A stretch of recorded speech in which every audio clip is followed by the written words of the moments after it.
after getting first looks at Jordan Poole in a Wizards uniform at NBA Media Day, fans are still wondering why the Warriors dumped the hero of the 2022 finals only a year after helping them win that title. The real reason Jordan Poole got traded is simple, and it's not because of Draymond Green.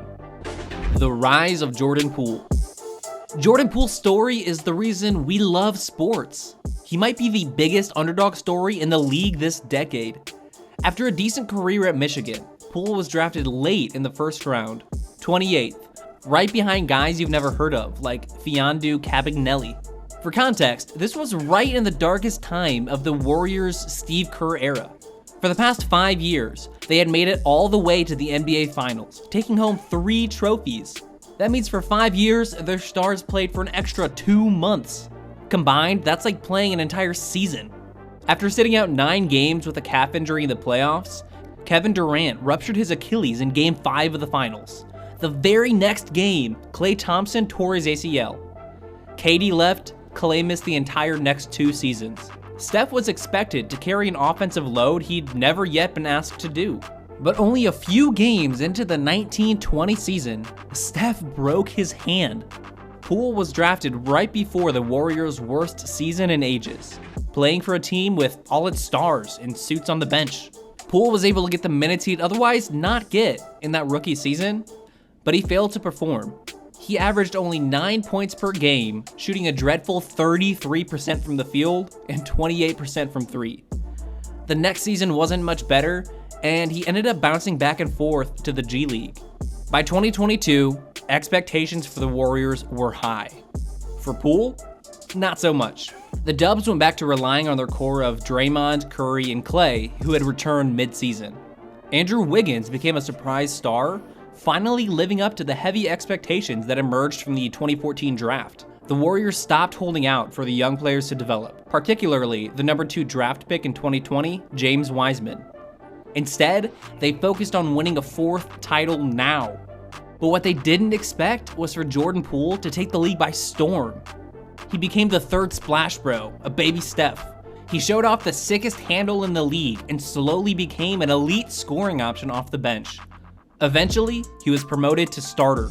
Poole scored 30 points 10 different times that season, hitting at least 5 threes in 13 different games.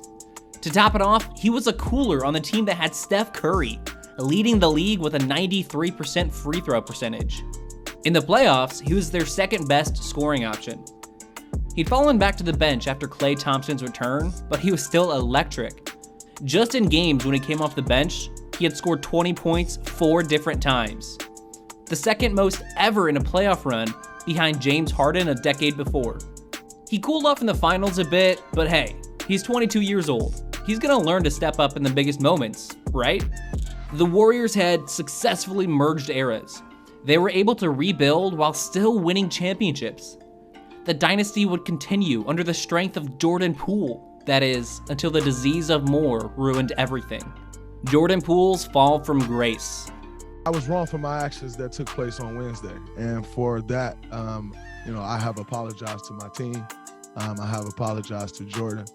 The first indication that things weren't so happy in the defending champs arena came when future Hall of Famer Draymond Green punched the up-and-coming star in the middle of practice. Things only went down from there after the video was leaked.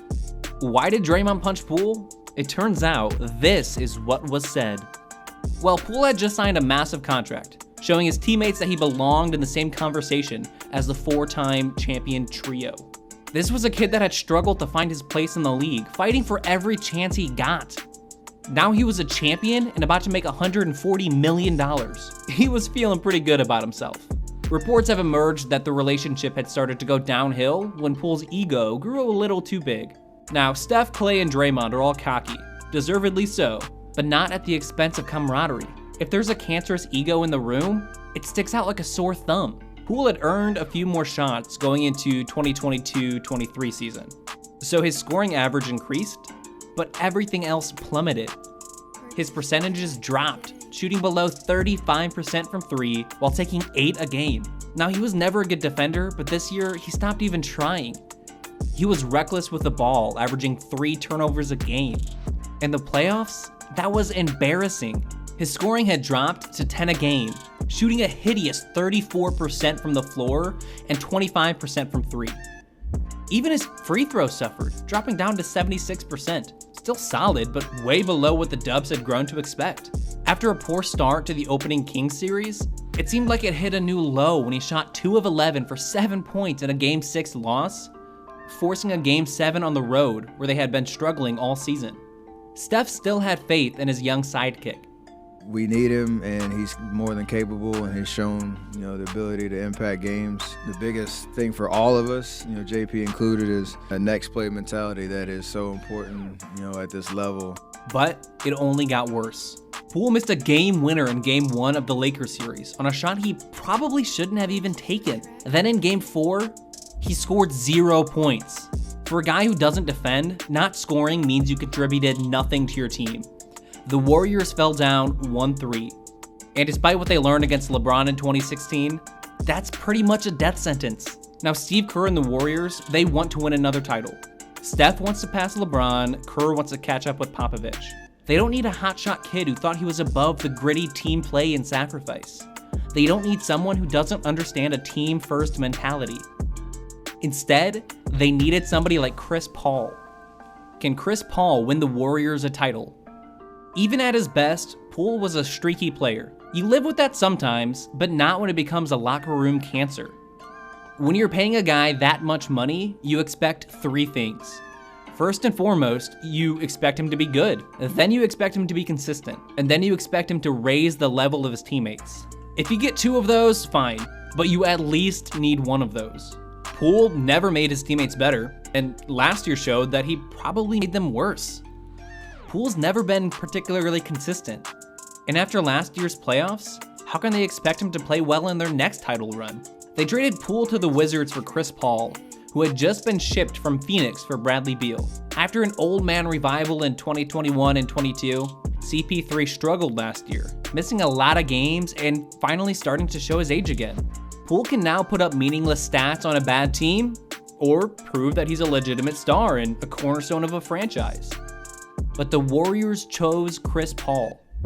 Maybe the ceiling isn't as high on Chris as it is with Poole. They probably have a max of 2 to 3 years of CP3 left, if we're being generous. Poole might be in the league for another 12 seasons. Chris's playoff collapses are well documented, especially the Game 7 embarrassment in the 2022 Western Semis. The stats might not back it up. Chris is just not the player he once was, even just 2 years ago. But Chris is, above all things, a consistent veteran presence. He gives you what you expect from him day in, day out.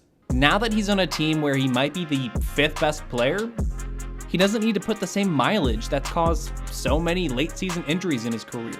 Most importantly, he makes his teammates better, even when he's not on the court. Sometimes it's not just about how well you ball, it's about how you treat your teammates, how you lift their spirits, how you coach the game while wearing a uniform.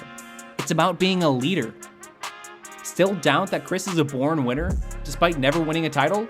He's played for 5 teams in his career, 4 of them for at least 2 seasons. New Orleans, Phoenix, Houston, and the Clippers had their best record in franchise history when he played with them. Now it's a tall task to expect Chris to raise the Warriors past that 73-win season in 2016, but he gives them one thing, a chance. A chance to raise another banner, extending this dynasty just a few more years. Do you think the Warriors trading Jordan Poole for Chris Paul was smart? Let us know in the comments, then watch one of these videos next. Listen to The Wrong Opinion, Useless NBA Trivia, and Garbage Rankings for more NBA content.